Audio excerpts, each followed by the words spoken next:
네, 안녕하세요. 원명재 목사입니다. 네, 오늘은 제가 돈을 벌러 가야 해서 녹화로 대신하고 있습니다. 어저께 토요일 날 녹화를 했고요. 오늘 오전에 열리도록 해놨으니까 여러분들 오전이든 오후 2시든 편안한 시간에 보시기를 바라고요. 네, 6월 21일에도 제가 공연 촬영이 있어가지고 이런 식으로 만나봐야 될 것 같습니다. 저는 이제 자비량으로 목회를 하고 있다 보니까 제가 돈을 벌고 사업을 영위하는 처지라서 가끔 이럴 수밖에 없는 점 너그러이 양해해 주시는 분들만 있는 걸로 제가 알고 있어요. 양해해 주시고. 네, 오늘은 특별한 소식은 없습니다. 오늘 이제 예배 함께 드릴 거고요. 네. 예배를 여는 기도로 예배 함께 드리도록 하겠습니다. 사랑의 하나님, 이 시간 하나님 앞에 섭니다. 우리의 구원이 되시는 예수를 믿으며 성령님의 이끄심을 따르겠습니다. 우리를 통해 하나님의 나라가 이 땅 위에 이루어지도록 도우소서. 예수님의 이름으로 기도합니다. 아멘. 네, 우리 함께 찬양 그 크신 하나님의 사랑 1절만 하겠습니다. 그 크신 하나님의 사랑 말로 다 형용 못하네. 저 높고 높은 별을 넘어 이 낮고 낮은 땅 위에 죄범한 영혼 구하려 그 아들 보내사 화목제로 삼으시고 죄 용서하셨네. 하나님 크신 사랑은 증량 다 못하며 영원히 변치 않는 사랑 성도여 찬양하세.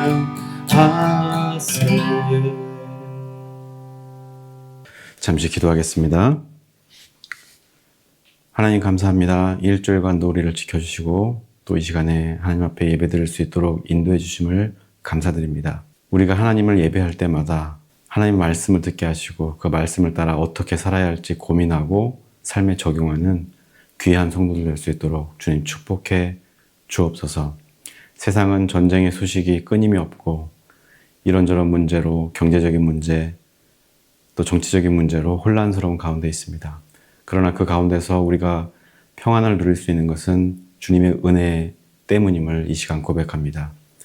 세상의 어떤 시류에도 휩쓸리지 않고 어떤 환경 속에서도 하나님만 바라보며 하나님의 뜻대로 하나님 말씀대로 살아가는, 그래서 우리를 스스로를 지키고 사랑하며 나눌 수 있는 귀한 우리 모두가 되게 해 주옵소서.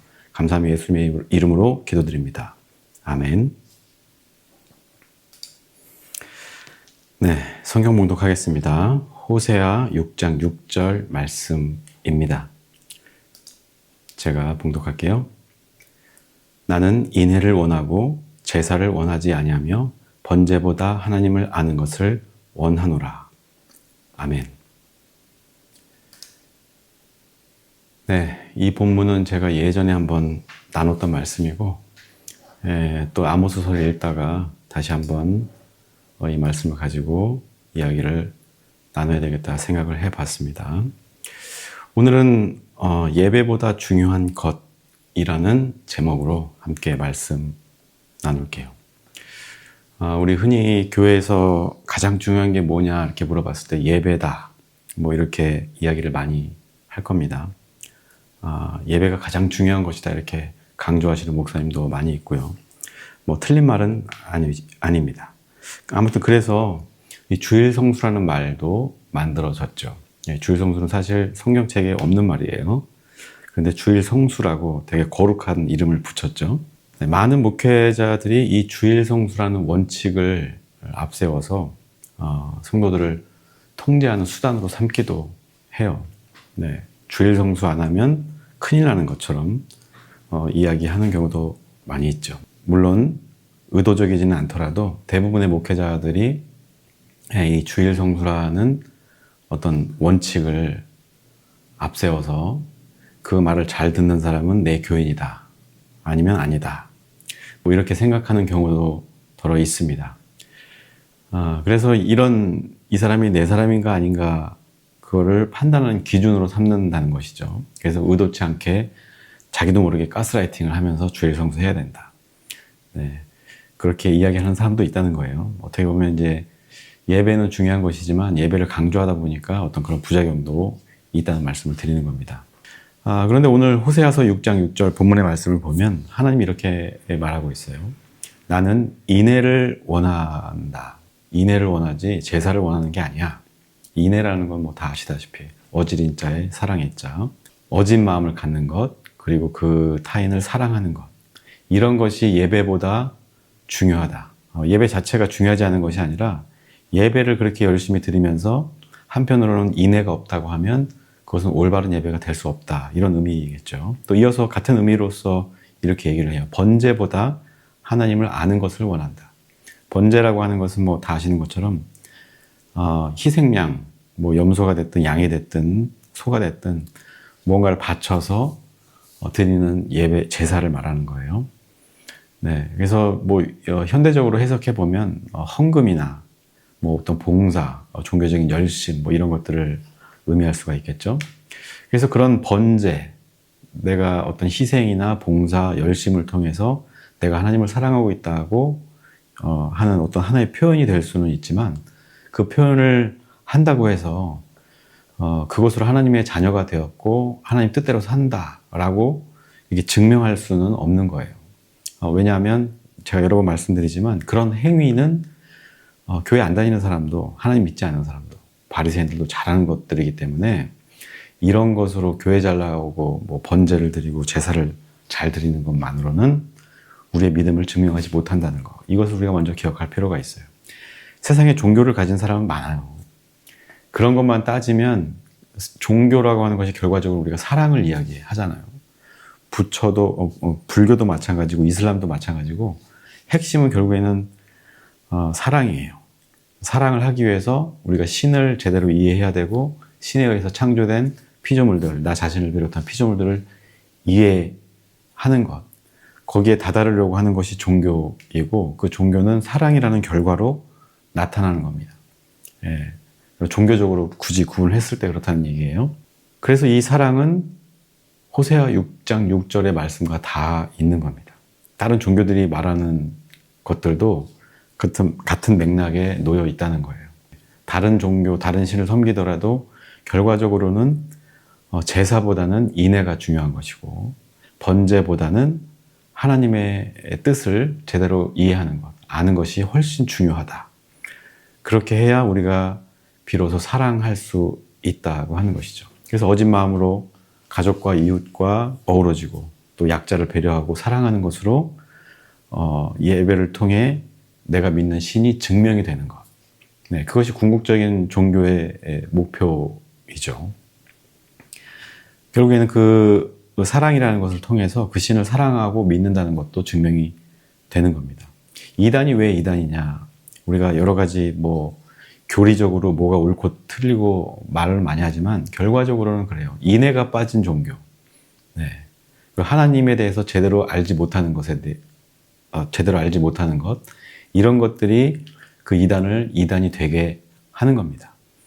사랑하는 것처럼 보이지만 어떤 특정 집단에 대해서는 되게 적대적이고, 그 집단을 파괴하고 분열시키고, 대표적인 그런 이단이 신천지 같은 데죠. 그들이 하는 행위는 가정을 망가뜨리고 교회를 망가뜨리는, 그렇기 때문에 사랑을 실천하지 않는 거예요. 자기네들끼리는 사랑할지 몰라도 결과적으로 이 사회에 큰 해악을 끼치기 때문에 그건 사랑하지 않는 것이고 인애를 모르는 것이죠. 그렇기 때문에 그들의 제사, 예배, 어떤 종교적인 열심은 의미가 없다. 그렇기 때문에 이단이다라고 말할 수 있는 겁니다.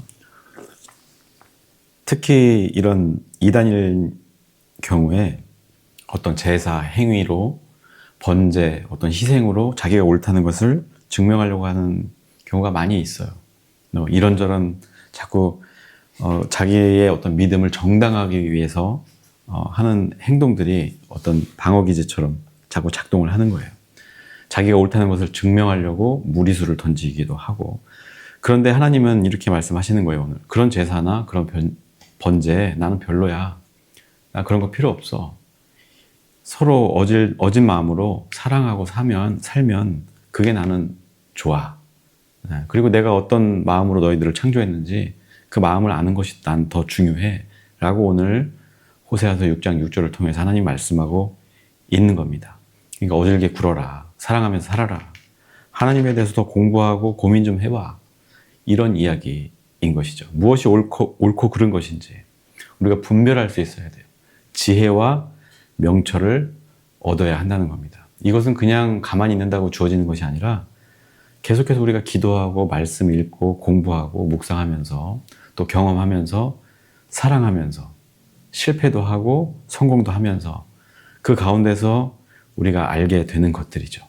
그래서 그냥 생각 없이 그냥 주어지는 대로 사는 것이 아니라 계속해서 사유해야 하는 겁니다. 어떻게 사는 것이 하나님의 뜻에 부합한 것인지 제발 생각 좀 하고 살아라. 지금 멸망해가는 이스라엘을 향해서 하나님이 말씀하고 있습니다. 이 말씀은 우리에게도 유효한 것이고요.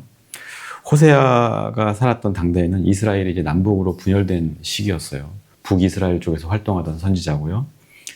성경에는 이스라엘이 죄악에 빠졌고 그 책임이 제사장들, 왕족, 또 정치인들이나 관리들 이런 사람들에게 있다고 쓰여져 있습니다. 앞뒤로 이제 읽어보시면 다 아실 거예요.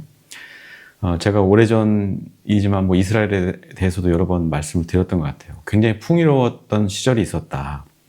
왜냐하면 강대국들 사이에 틈바구니 껴서 여러 문명들 그리고 또 물류들이 오가는 요충지로서 큰 돈을 벌고 또 문화적으로도 정치적으로도 발달했었다. 이야기를 했어요. 역사는 늘 반복된다고 하죠. 나라가 만들어지고 어떻게 해서 부강해지고 위상이 올라가고 풍족해졌을 때 이럴 때 이제 문제가 생기는 거예요. 양극화가 심해지고 부를 가진 사람은 더 많은 부를 얻기 위해서 누군가를 핍박하고 이런 일들이 불평등이 심화되고 그 권력이나 이익을 독차지하기 위해서 그런 마음씨를 인애를 잊어버리고 또 하나님의 뜻을 외면하는 이런 일들이 반복되어져 왔고 이 결과는 결과적으로 극우화된다든지 요즘 말로 하면 그러면서 분열하고 타락하고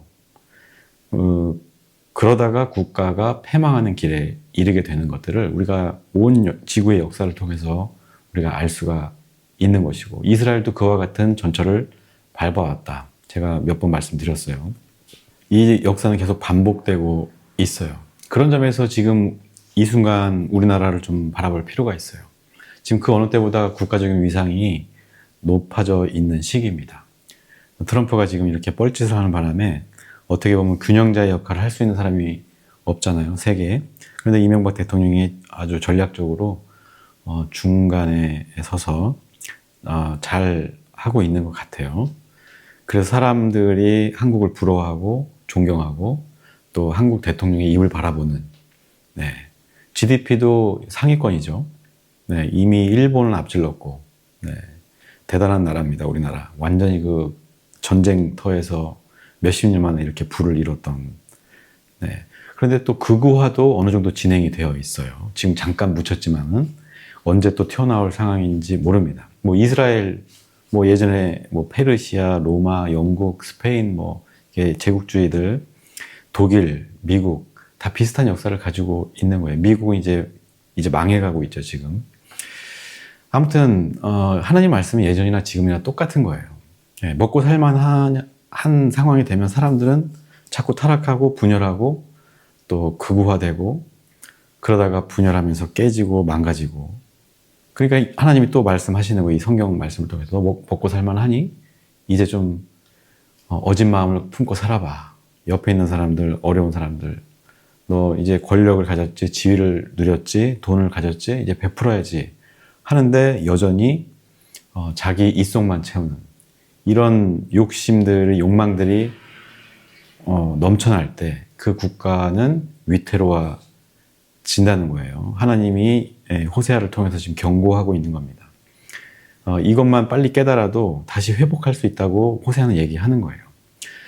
그런데 어때요? 문명이 발달할수록 경제 규모가 커질수록 식량이나 재화가 잉여 생산해가지고 남아돌수록 세상은 어떤 더 큰 이득을 취하기 위해서 애를 쓰는 거예요.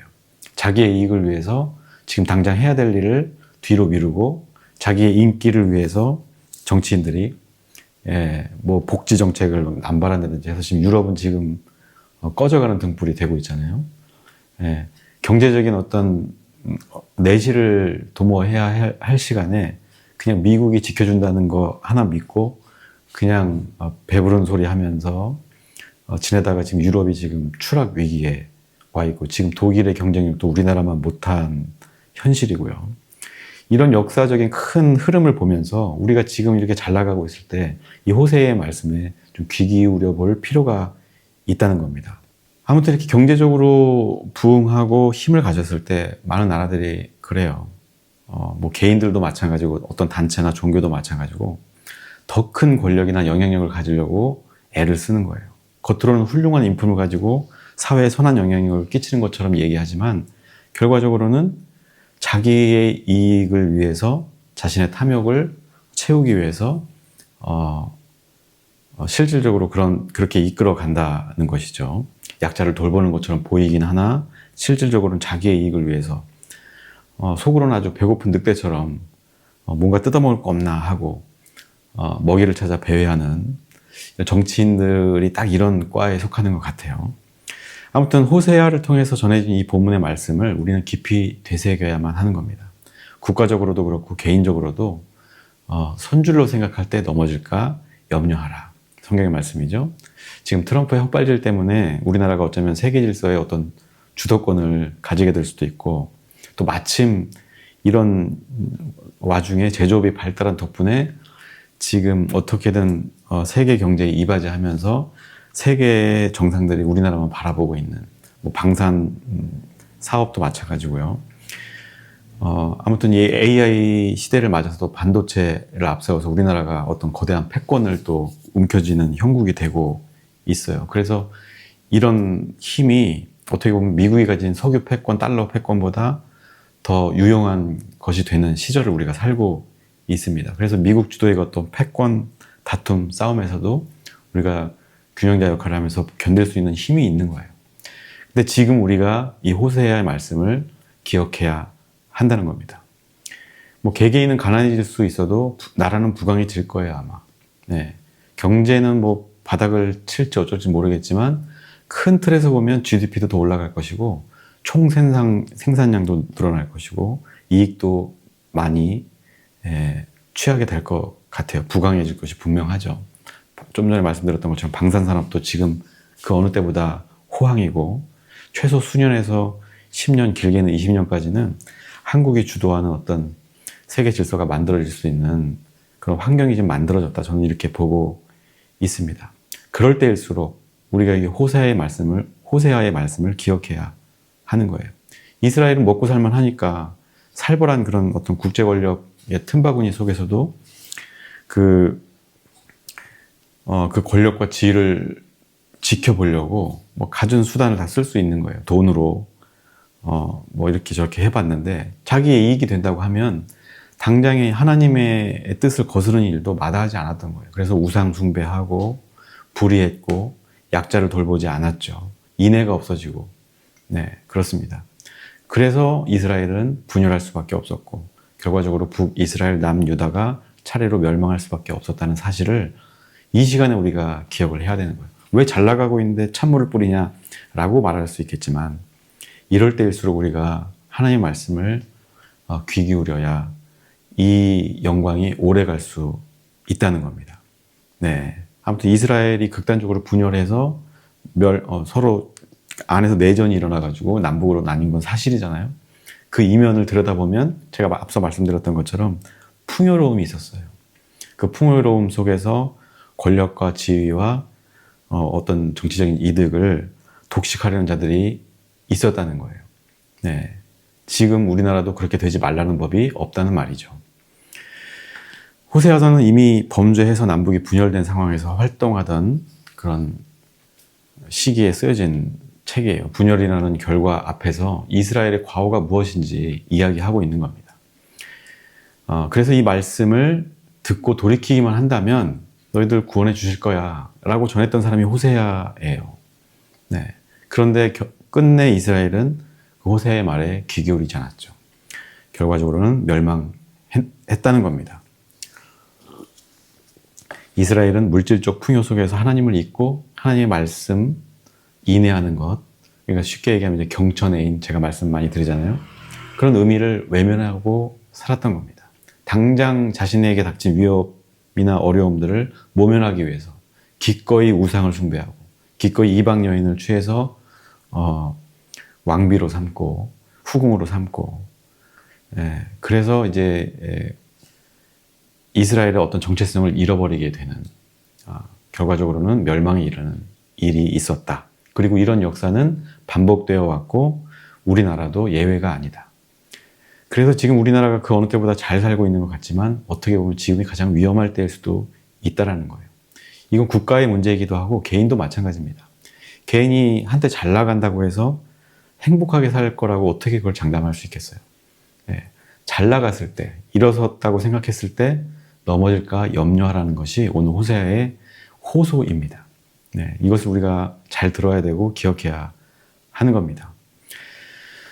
그저 우리가 얻은 어떤 권력이나 돈, 이것이 나를 지켜줄 것이라고 착각하고 근본적인 질문이 있죠. 하나님은 누구인가? 나는 누구인가? 우리는 어떤 존재인가를 스스로에게 묻지 않는 거예요. 이런 사유가 사라진 시대, 그러니까 돈과 권력이 나를 이끌어가는 시대를 우리가 살아가고 있는 것이죠. 이 돈이든 권력이든 아까 말씀드렸던 AI 기술이든 결국엔 사람들이 이끌어 가야 되고 다루어야 할 주제들이지 우리가 거기에 이끌려가면 안 되는데, 우리가 하나님의 말씀을 잊어버리는 순간 우리는 돈과 권력, AI 이런 기술에 끌려다니게 되는 것이고, 그러면 누군가는 돈을 많이 벌겠지만 누군가는 가난을 면치 못하고 양극화가 심해지고 풍요로움 속에서 빈곤을 느끼게 되는 그런 세상이 만들어지는 것이고, 극우화되고 분열하고 멸망의 길로 간다. 제가 너무 비약적으로 말씀드린지 모르겠습니다만 제가 최대한 압축해서 말씀드리다 보니까 그 의미만 좀 이해하셨으면 좋겠어요. 아무튼 그래요. 개인이든 권력자든 재벌이든 상관없이 나만 잘 먹고 잘 살면 된다. 이 논리가 지배하게 내버려 두면 안 된다는 겁니다. 특히 교회가, 작은 교회나 이런 사정을 돌아보려고 할까요? 큰 교회들이? 절대 그렇지 않죠. 하나님 나라를 만들어가는 데 있어서 작은 교회들이 할 역할이 있고 큰 교회가 할 역할이 있지만, 잘된 교회는 거봐라 나처럼 하니까 이렇게 목회가 잘 되지 하면서 맨날 돌아다니면서 강의하는 거예요. 작은 교회 목사들 앉혀놓고 나처럼 하면 너도 나처럼 될 거야. 얼마나 이게 어리석은 일입니까? 아무튼 좀 돌아갔지만, 우리 지난 수십 년간 우리나라가 세계에서 유례를 찾아볼 수 없을 만큼 큰 발전을 이뤘어요. 저도 생각해보면 놀랍습니다. 저 어렸을 때랑 지금은 정말 다른 세계거든요. 여기 계신 분들도 아마 대부분 그럴 거예요. 교회도 마찬가지예요. 세계 교회사 통틀어서 이렇게 큰 부흥과 발전이 있었던 교회가 없어요. 빠른 속도로 이렇게 성장한 교회가 한국밖에 없습니다. 그런데 그 이면에는 과거 이스라엘의 어떤 죄악된 모습, 그림자가 드리워져 있다는 것도 우리가 숨길 수가 없는 겁니다. 우리는 영광스러운 모습만 보려고 하지만 저 같은 사람들, 또 혹은 신학자들이나 목회자들은 그런 것도 볼 수 있어야 하거든요. 교회도 양극화가 극에 달해 있고, 또 사회적으로는 집값도 비상식적으로 높고, 그래서 청년들이 살아갈 터전이 없어요. 결혼도 미룰 수밖에 없죠. 풍요롭지만 그 속에 빈곤함이 같이 공존하고 있는 거예요. 노동 현장에서는 수없이 많은 사람들이 오늘도 죽어가고 있고, 또 노령 인구는 많이 늘어나고 있고, 국가 재정, 나중에 국민연금 같은 것도 걱정해야 되는 판이고, 지금은 좀 나아졌다고는 하지만 여러 가지 미래에 대한 대책도 아직은 부족한 상황입니다. 이 사회가 어디로 가고 있는가? 과연 인애를 가진 사회인가? 우리가 돌아볼 필요가 있어요. 나는, 내 개인은, 우리 가족은, 우리 교회는 인애를 가지고 있는가? 이 국가는 어진 마음과 사랑하는 마음을 품고 있는가? 우리가 한 사람의 유권자로서 정치인들에게 던져야 될 질문이고 스스로에게도 던져야 될 질문인 거예요. 지금 겨우 윤석열이 구속되고 새로운 대통령 뽑아서 좀 숨은 돌렸지만 임기 이제 4년 남았어요. 4년 동안 지난 정부들의 과오를 바로잡고 충분히 반성하고 각성해서 새롭게 도래하는 어떤 미래를 준비할 수 있는지 저는 모르겠어요. 장담을 못할 것 같아요. 이렇게 해서 만약에 정권을 다시 내어주기라도 한다면, 네.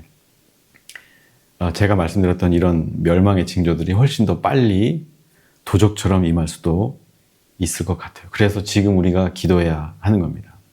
지금은 잠시 잠잠한 듯 보이지만 이 극우화된 세력들도 여전히 존재하고 있어요. 언제 어떻게 뒤집어질지 모릅니다. 특히 진보 세력들은 뭐 시끄럽고 서로 나뉘어져 가지고 서로 싸우고 있잖아요. 벌써부터 다음 차기 대권 가지고 이런 애 저런 애 하면서, 네, 진보들이 특히 하나님의 말씀을 잘 봐야 합니다. 이럴 때일수록 우리는 호세아의 말씀에 귀 기울여야 하는 거예요. 개인도 교회도 국가도 마찬가지입니다. 예배나 뭐 헌신, 헌금, 봉사, 열심, 또 정치인들이라고 그러면 정치적 올바름에만 빠져가지고 미국도 그런 어떤 정치적 올바름이라고 표현하는 것들 때문에 어떻게 보면 세계 패권을 잃어버린 나라가 돼버렸잖아요. 명분에만 목매고 그러다 보니까 미래가 아닌 현재 이익에만 몰두하게 되는 거예요. 그런 거 다 필요 없고 우리는 잘 살든 못 살든 언제나 어질고 사랑하는 마음으로 살아야 한다. 네, 호세아는 그렇게 이야기하고 있는 겁니다. 어떤 정치적인 명분에 매여가지고 어쩔 수 없이 우상을 섬겨야 된다. 이런 논리를 만들지 말라는 거예요. 네, 하나님의 뜻을 제대로 알아야 한다는 겁니다. 네, 아무튼 개인이나 정치인들, 국가도 같은 방향으로 같은 방향성을 가져야 하는 거예요. 이건 제가 목사로서 성도들에게만 할 수 있는 말이 아니라 우리가 유권자로서 정치인들에게도 말할 수 있는 거예요. 그래야만 우리가 이 같은 방향성을 가지고 인내하는 것, 하늘의 뜻을 알고 그 뜻을 거스르지 않는 것을 정치인들이든 기업가들이든 목사든 교회든 개인이든 가져야 멸망에 이르지 않는 거예요. 개인도 마찬가지고 국가도 마찬가지입니다. 번제 같은 거, 뼈를 갈아넣는 어떤 희생, 물론 그것도 중요하죠. 그러나 그런 봉사, 희생, 열심, 충성도 하나님의 뜻을 모르는 상태에서 기계적으로 하는 것이라고 한다면 어쩌면 이런 게 위험한 흉기가 될 수 있는 거예요. 교회에서 가장 무서운 사람들이 누군 줄 알아요? 새벽 예배 안 빠지는 사람들. 이런 사람들이 새벽 예배 안 나오는 사람들을 핍박합니다. 네, 물론 성숙한 분들은 그렇지 않지만 대체로 교회에서 열심히 일하시는 분들이 열심히 하지 않는 분들을 핍박하는 이런 모습들을 많이 볼 수가 있어요.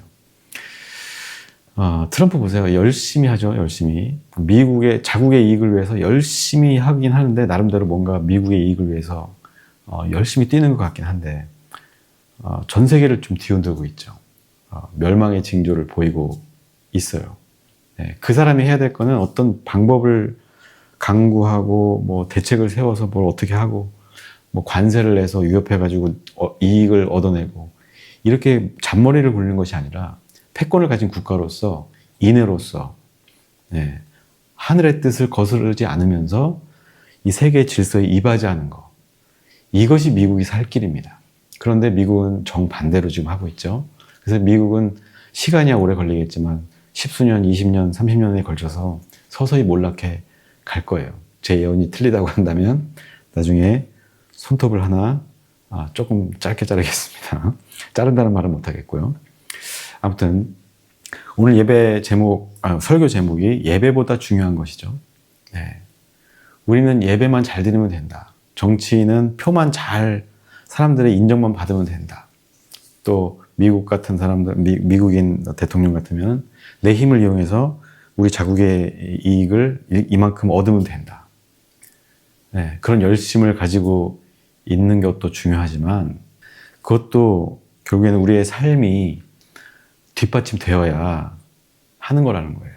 우리의 어떤 어진 마음과 사랑하는 마음, 그리고 하나님의 뜻을 아는 그 지혜, 명철, 이런 것이 없으면 아무 의미가 없는 행위가 되고 만다는 겁니다. 그래서 무엇보다 중요한 것은 우리의 어떤 목적이에요. 목적을 이루는 삶, 이런 책들과 뭐 같은 결로 말씀드리는 게 아닙니다. 목적이 있어야 된다, 뭐 이런 얘기를 하는 게 아니라 어떻게 사느냐, 내가 지금 말하는 것, 행동하는 것이 어떤 의미를 갖느냐를 생각하는 거예요. 이것이 하나님의 뜻에 부합한 것이냐, 아니면 나의 어떤 욕망의 실현인 것이냐, 이런 것들을 우리가 고민해야 한다는 겁니다. 내 노력이든 뭐든 돈이든 간에 누군가를 사랑하며 사는 것을 중하게 생각하느냐, 아니면 그런 것을 배제한 채 오직 돈이 목적이 되고 나의 안위가 목적이 되고 그렇게 살아가느냐, 또 얼마나 하늘의 뜻에 합당한 삶을 사느냐, 이런 것들을 생각해 봐야 한다는 거예요.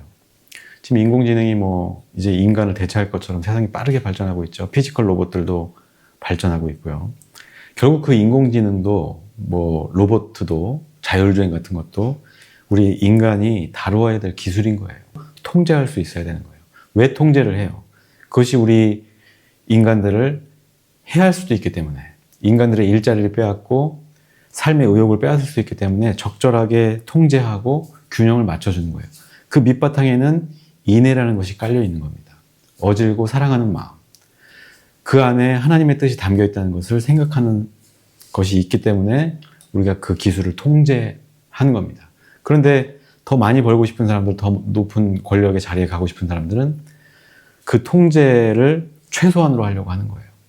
기업도 통제를 안 하려고 하고, 그게 바로 신자유주의죠. 1970년대, 80년대부터 불어왔던 미국 중심의 어떤 신자유주의적인 그런 사상이 지금 이 땅을 지배하고 있거든요. 이제 거기에 반하는 정치인들이 지금 이제 뭐 이재명 같은 사람이 대통령이 돼서 좀 다행이긴 합니다만, 아무튼 그래요. 결국에는 우리가 다뤄야 될 것들을 다루지 못하고 이끌려갈 때, 그런 상태에서 사업을 영위하는 것이나 돈을 버는 것이나 어떤 정치 행위를 하는 것들, 이런 모든 것들이 결국에는 생명을 해하는 결과로 나타나는 거예요. 돈을 더 많이 벌고자 하는 기업인들 때문에 노동자들이 하루에도 몇 명씩 죽어가는 거, 이건 한번 말씀드렸죠. 그래서 우리가 이 공동체 의식을 가져야 되는데, 이 공동체 의식이 사라지고 이 기술을 다루는 것이 아니라 끌려가게 됐을 때, 돈은 많이 벌 수 있을지 몰라도 결국엔 우리는 파멸에 이를 수밖에 없다. 이 말씀을 드리고자 합니다. 성경이나 다른 역사가 이미 우리에게 말해주고 있어요. 인류가 자본이나 권력이 이끄는 대로 갔을 때 멸망하고 소멸을 했다는 것. 이스라엘도 자신들의 그 돈과 권력을 지키기 위해서 했던 선택들이 그들을 멸망의 길로, 또 디아스포라가 되는 계기로 만들었다는 것을 우리가 역사적으로 알 수가 있죠. 네. 그것을 우리가 기억해야 한다는 거예요. 반대로 그 욕망을 절제하고 모두의 이익을 위해서 잘 다룰 때, 그 기술들, 또 정치적인 힘들을 잘 다룰 때 지속 가능한 성장하는 공동체를 형성하고 만들어갈 수 있다는 사실을 우리가 꼭 이해하고 기억해야 할 겁니다. 특히나 하나님 믿는다고 하는 사람들이 하나님의 이름으로 하는 옳은 일들 가운데 정말 소외된 이웃을 위해서 하는 것들이 얼마나 되느냐, 이것도 한번 고민해 볼 문제예요. 성전 건축 같은 것도 유행처럼 계속되고 있는데 그 건축은 도대체 누구를 위해서 하는 것일까? 네. 그래, 제 와이프 교회가 또 건축을 하고 있어서 뭐 더 많은 말을 하기가 좀 그렇습니다만, 그래요. 아무튼 그래요. 하나님의 이름으로 광장에 모여서 막 성조기 들고 이스라엘 국회 들고서 막, 이런 것들은 도대체 누구를 위해서 하는 것이냐. 예. 조금만 스스로를 성찰할 수 있다면 교회는 존경을 받을 수 있는데, 하나님 이름을 앞세워서 결국 자기의 이 기득권을 지키기 위해서 또 자기의 그것을, 권리를 세습하는 데 몰두하는 교회들이 있기 때문에, 그 덕분에 현재 교회는 그저 타락한 집단에 불과한 모양새가 되어버렸어요. 각 개인이나 가정이나 국가도 마찬가지입니다. 우리가 하나님의 뜻을 제대로 알려고 할 때, 또 생각하고 고민하고 기도할 때 비로소 옳은 방향으로 조금씩 나아갈 수 있고, 목적 합리성이라고 하죠. 합리적인 목적성을 띠고 살아갈 수가 있는 거예요. 네. 그래서 그 걸음이 어진 마음을 낳고 사랑하는 마음을 낳는 것이고, 하나님을 이해하는 단계에 이르게 한다는 겁니다. 예배보다 중요한 게 뭔지 고민하지 않고 예배 드리는 것. 아무짝에도 쓸모없는 일이다. 오늘 하나님이 말씀하시는 겁니다. 시간 낭비예요. 그런 마음으로 예배 드리는 거 무슨 의미가 있을까요? 그 전제를 우리가 생각하지 않으면 정치인이든 뭐 일반이든 그리스도인이든 그들이 하는 결단이나 행위들, 그것들이 결국에는 모두를 망가뜨리는 일이 되고 만다 하는 겁니다. 우리가 어떤 예배를 드릴 것인가? 예배 이전에 우리가 먼저 생각하고 정리해야 될 것이 무엇인가 우리가 생각을 해봐야 하는 겁니다. 사업하기 전에, 정치하기 전에, 예배 드리기 전에, 어떤 큰 일을 결정하기 전에 우리는 과연 인애를 가지고 있느냐? 하나님의 뜻을 이해하고 있는가? 이것을 우리가 생각해 보아야 하는 겁니다. 그것을 아는 개인이, 그것을 아는 교회가, 국가가 찬란한 미래를 담보할 수 있는 공동체가 되는 거예요. 그래서 오늘 제가 호세아를 통해서 지금 잘 나가고 있는 한국 경제, 한국의 정치적인 위상, 이런 가운데서 우리가 생각해 보아야 될 문제들에 대해서 말씀 한번 나누어 봤습니다. 그래서 예배보다 중요한 것이 무엇이냐 생각하는 저와 여러분들 되시기를 주님의 이름으로 축복하면서 말씀 마치도록 하겠습니다. 잠깐 기도하겠습니다. 하나님, 오늘은 호세아서를 통해서 예배보다 중요한 것이 무엇인지 생각해 보았습니다. 우리가 예배를 드리고 또 일을 하고 사업을 영위하면서 또 사회생활하고 또 여러 가지 일을 하면서 무엇이 중요한 것인지를 항상 기억하게 하시고 우리 마음속에 하나님이 주신 은혜와 어진 마음과 사랑이 넘쳐날 수 있도록 우리를 보호해 주시고 이끌어 주시고 하나님의 뜻을 제대로 알고 이해해서 우리가 하나님의 뜻을 이루어가는 것이 가장 우선시되는 삶을 살 수 있는 우리 모두가 되게 해 주옵소서. 감사함이 예수님 이름으로 기도드립니다. 아멘. 우리 찬양 하나님은 너를 지키시는 자 함께 부르겠습니다. 하나님은 너를 지키시는 자 너의 우편에 그늘 되시니 낮에 해와 밤에 달도 너를 해치 못하리. 하나님은 너를 지키시는 자 너의 환난을 면케하시니 그가 너를 지키시리라. 너의 출입을 지키시리라. 눈을 들어 산을 보아라. 너의 도움 어디서 오나. 너를 천지 지으시 너를 만드시 여호와께로다.